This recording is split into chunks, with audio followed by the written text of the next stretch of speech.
a lot, Bill. I appreciate it. Now, one guy who has plenty of ideas of alternative energy, but not a clue how to pay for them or how long it'll take before they're actually in our houses, is Al Gore. He went on Meet the Press yesterday. He wanted to talk about all the ways we can spend billions of dollars more that we don't have. I just would like to play just a few of the wild allegations he made and show you how he slipped in some unchallenged fear-mongering to make his case. But first, I want to bring in Chris Horner. He's the author of the Politically Incorrect Guide to Global Warming and Environmentalism. Chris, here's cut one. Love your thoughts on it. There's enough solar energy that hits the surface of the planet in 40 minutes to provide a full year's worth of energy for the entire world. That is fantastic. What's the problem? Well, there's enough water in the Pacific Ocean to make sure no one ever goes without a drink, but it says nothing relevant or practical about the issue about bringing potable water to Saharan Africa. This is a twist on the argument that the wind and sun are free, but the problem is solar power and wind power are bloody expensive. He just said absolutely nothing in that clip. Okay. I talked to Ray Kurzweil on this program, and he talked about that we will have this technology. He believes in 5 years, but we don't have this technology now.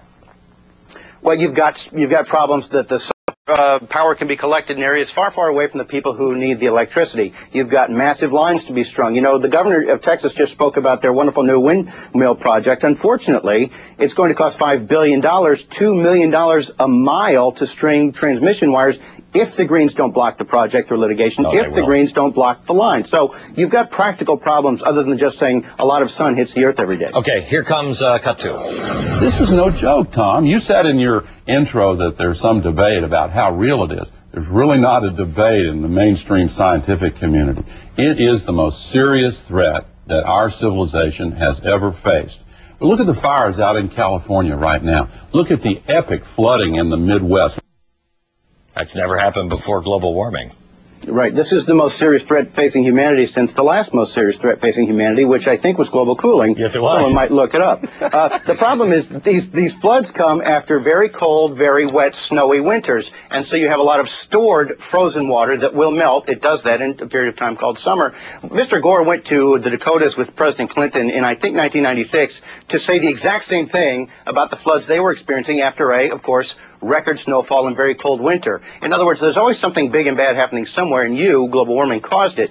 But he said various things in that. The fires in California. You know, the 1930s were warmer than today, and it was a quiet period for fires. He goes on and takes it a little further, as maybe you'll play, about more lightning, but he's really grasping at this point. Yeah, well, no, I mean, the reason why you have more fires is because nobody will let you cut the underbrush and do controlled burns, but that's a different story.